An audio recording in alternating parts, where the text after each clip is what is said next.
যিনি আমার ক্যান্ডিডেট ছিলেন, তিনি বক্তব্য দিয়েছেন বিএনপি কে খোঁচাখুচি কইরেন না। আরে আমি হানজালা বিএনপি কে খোঁচাখুচি করলে বিএনপি দেশে থাকতে পারবে না। আপনারা রাজনীতি করেন শিবচর উপজেলা নিয়ে, হানজালা রাজনীতি করে গোটা বাংলাদেশ নিয়ে।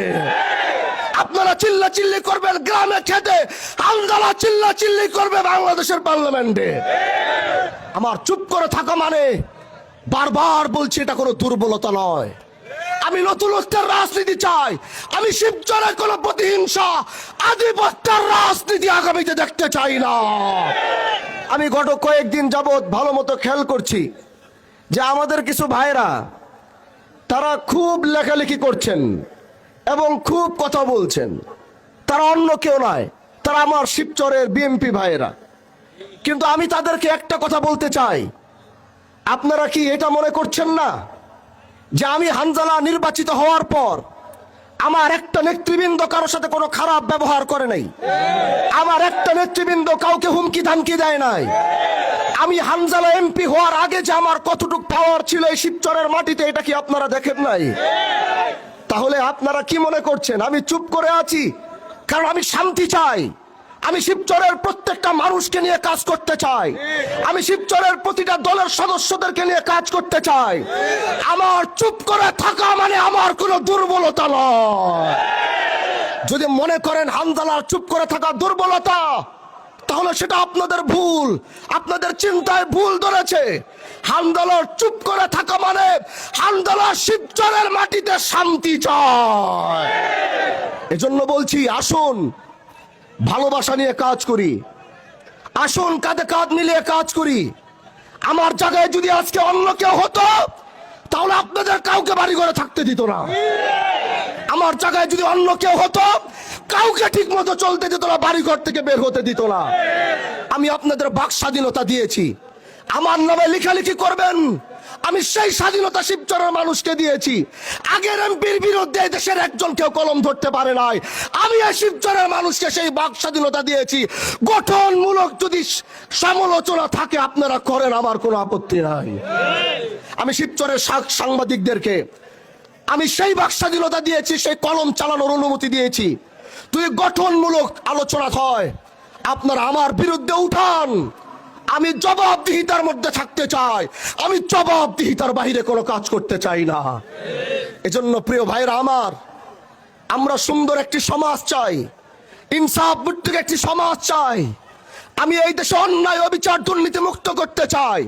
আমি বারবার বলছি, যারা চাঁদাবাজি করছেন, আমি বারবার বলছি, যারা অন্যায় করছেন, মাদক ব্যবসা করছেন, শুধু রমজান দেখে একটু ছাড় দিচ্ছি, ভালো হয়ে যাওয়ার সুযোগ দিচ্ছি। কিন্তু মনে রাখতে হবে, ঈদের পরে চাঁদাবাজদের আগুন ধরিয়ে দিব আমি। একজন চাঁদাবাজ এই শিবচরের মাটিতে থাকতে পারবে না। বাস স্ট্যান্ডে নিজে গিয়েছি, বারবার সময় দিচ্ছি, সুযোগ দিচ্ছি। আমি সময় আর সুযোগ দেওয়ার কারণ হচ্ছে, আলহামদুলিল্লাহ নির্বাচিত হওয়ার পর এদেশের 50% মাদক ব্যবসায়ী আর চাঁদাবাজি কমে গেছে। হিন্দু ভাইরা আমার কাছে ওই দিন এসে আত্মত্যাগ আর খুশি নিয়ে বলেছে, ভাই স্বাধীনতার পর এত সুন্দর করে আমরা ব্যবসা করতে পারি নাই, আজ আপনি নির্বাচিত হওয়ার পরে মাথা উঁচু করে ব্যবসা বাণিজ্য করছি, চাঁদা চাওয়ার কেউ সাহস পাচ্ছে না।